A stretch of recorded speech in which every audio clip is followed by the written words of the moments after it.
నేను ఈ బాధ భరించలేను. గుండెల్లో పెట్టుకుని చూసుకునే ఆదిత్య గారితో ఇలా మాట్లాడాల్సి వస్తుందని కలలో కూడా ఊహించలేదు. అంతలా ఆదిత్య గారిని అన్నాను. నన్న దేవుడు కూడా క్షమించడు. ధరణి ఎందుకు ఇలా ఇరిటేట్ అవుతుంది? ఎందుకు తన ఈ మధ్య అదోలా ఉంటుంది? కారణం లేకుండా అలా ఎందుకు కంగారు పడుతుంది? ఎందుకు ఎప్పుడు తనలో తను ఫీల్ అవుతుంది? ఇంత కోపం తనలో ఎప్పుడు చూడలేదే. అంత అభిమానం గౌరవం చూపించే స్వాతి మీద అనవసరంగా నోరు పారేసుకున్నాను. పాపం చిన్నపిల్ల ఎంత హర్ట్ అయి ఉంటుందో. ఇలా అయితే లాభం లేదు. ఏదో ఒక పరిష్కారం కావాలి. లేకపోతే ఈ టెన్షన్ నేను భరించలేను. పాప మూట కట్టుకున్న దాన్ని అవుతాను.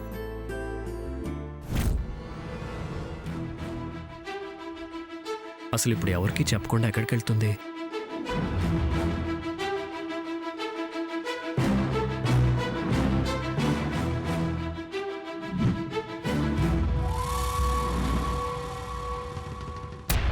లేక లేక మన గారి విరిగి నేతిలో పడ్డట్టే. ఏమైందత్తా? ఇందాక ధరణి గదిలో గొడవ పడింది కదా. మనమేమో ఫలానా కారణం అని చెప్పుకోలేని పరిస్థితిలో ఉన్నాం. కానీ ఇప్పుడు ఆ ధరణి చాలా బాధగా బయటికెళ్ళింది. వెళితే మనకు కలిగిన లాభం ఏంటి? మన గారి నేతిలో పడటం ఏంటి? పిచ్చి మొహమా! ధరణి ఆడే నాటకాలు, తన ఉపవాసాలు, మందులు వేసుకోకపోవడాలు మనం ఆదిత్యకి చెప్పే ఛాన్స్ లేదు. ఎప్పుడు ఇందాక జరిగిన విషయాన్ని చెప్పడానికి, పరిష్కారం అడగడానికి ఖచ్చితంగా స్వామి దగ్గరికి వెళ్ళుంటుంది. వెళ్ళి జరిగిందంతా చెప్పుకుంటుంది. అది ఖచ్చితంగా ఆదిత్య వింటాడు. అంతే. ఎందుకు ఈ డ్రామాలంటూ ఖచ్చితంగా దాన్ని నిలదీస్తాడు. వివరాలు తేల్చి చెడమడ తిట్టి కోపం తగ్గకపోతే చితక బాదేసి దాన్ని చుట్టుపట్టుకుని లాక్కొస్తాడు. అంటే బావ ధరణితో వెళ్ళాడా? ఆహా, తో వెళ్ళలేదు. అది చెప్ప పెట్టకుండా పోయుంటే ఏమనుమానం వచ్చిందో ఏమో ఫాలో అవుతూ వెళ్ళాడు. ధరణి బావని గమనించలేదంటావా? లేదు, గమనిస్తే అసలు వెళ్లేదే కాదు. అలా అనుకొని మనం ఫాలో అయి వెళ్తే మన కంట్లో కారం చల్లి దారి తప్పించుకొని వెళ్ళింది. బావని అలాగే ఏమార్చదని గ్యారెంటీ ఏంటి? గమనించలేడు అని దాని నమ్మకం. ఎవరిని అది పట్టించుకోదు. తిన్నగా అక్కడికి వెళ్ళి వెళ్ళగక్కుతుంది. అది ఖచ్చితంగా ఆదిత్య వింటాడు. అంతేనంటావా? ఖచ్చితంగా అంతే.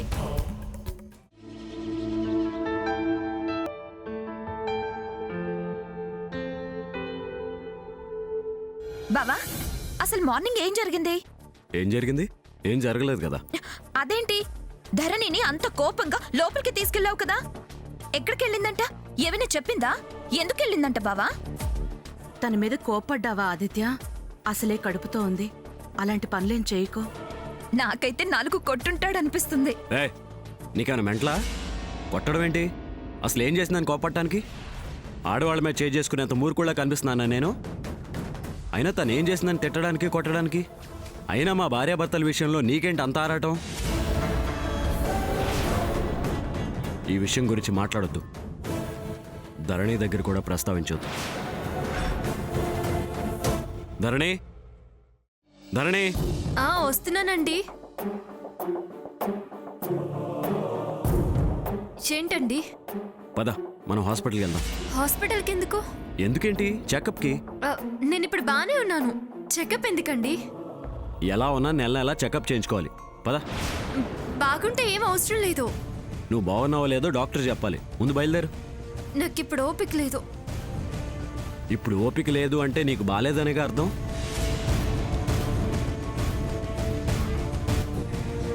నువ్వే బాలేకపోతే నీ కడుపులో బిడ్డ ఎలా ఉంటుంది? అది కాదండి. ఇదిగో ధరణి, అది కాదు ఇది కాదు అని మాట్లాడొద్దు. ముందు మనం వెళ్దాము, పద. తనకి ఓపిక లేదంటుంది కదా ఆదిత్య, తర్వాత తీసుకెళ్ళు. అలా అంటుంది కాబట్టే అర్జెంటుగా తీసుకెళ్ళాలి. అత్తయ్య గారు చెప్పినట్టు తర్వాత వెళ్దాంలేండి. నీ ఆరోగ్యం విషయంలో అత్తయ్య గారు చెప్పినా, ఆ భగవంతుడు చెప్పినా వినేదే లేదు. వెళ్దాం, పద.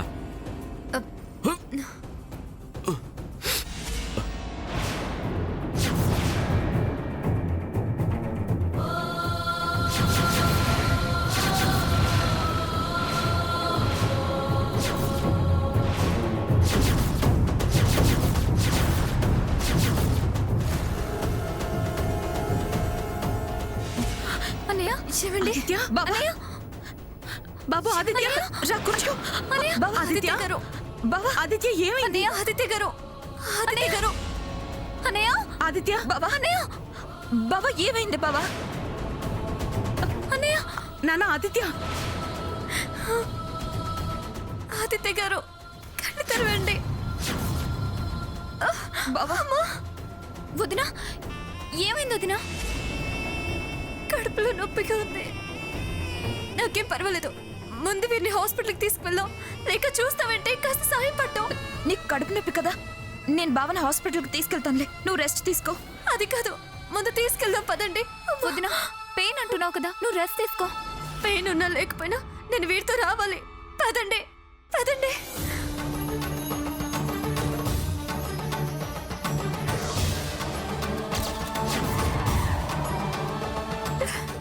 డాక్టర్ గారు ఏంటి ఏమైంది? తుమ్మారు. సడన్ గా ముక్కులో నుంచి బ్లడ్ వచ్చింది. కుప్పగొలిపోయారు. చూడండి. బాయ్స్ లోపలికి తీసుకెళ్ళండి.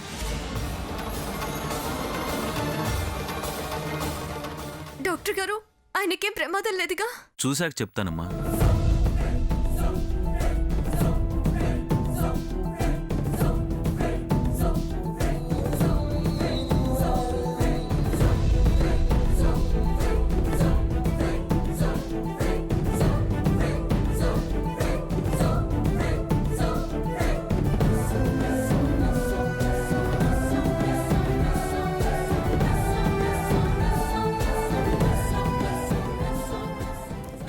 ఊరుకో వదిన, అన్నయ్యకేం కాదు, నువ్వు బాధపడుకో. నా బాధ నీకు తెలియదు స్వాతి. అంతగా భయపడకమ్మా, ఆదిత్యకేం కాదు. మొన్నే కదా అన్నయ్య హాస్పిటల్ నుంచి వచ్చాడు, అందుకే వదిన భయపడుతుంది. తన బాధ తంది.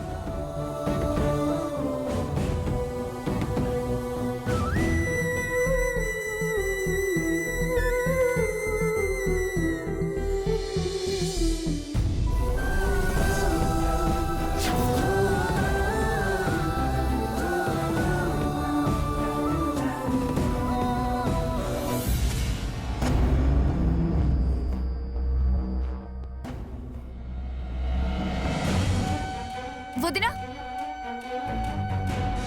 పిచ్చిదానిలా చేస్తోందేంటి? అన్నయ్య అంటే వదినకి పిచ్చి ప్రేమ.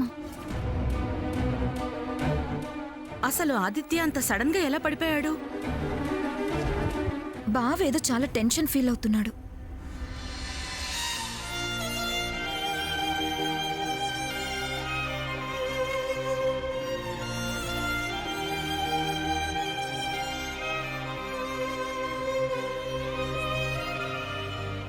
భగవంతుడా, ఆదిత్య గారి ప్రాణాలు కాపాడు. నా ఐదో తన నిలబెట్టు. వారి కోసం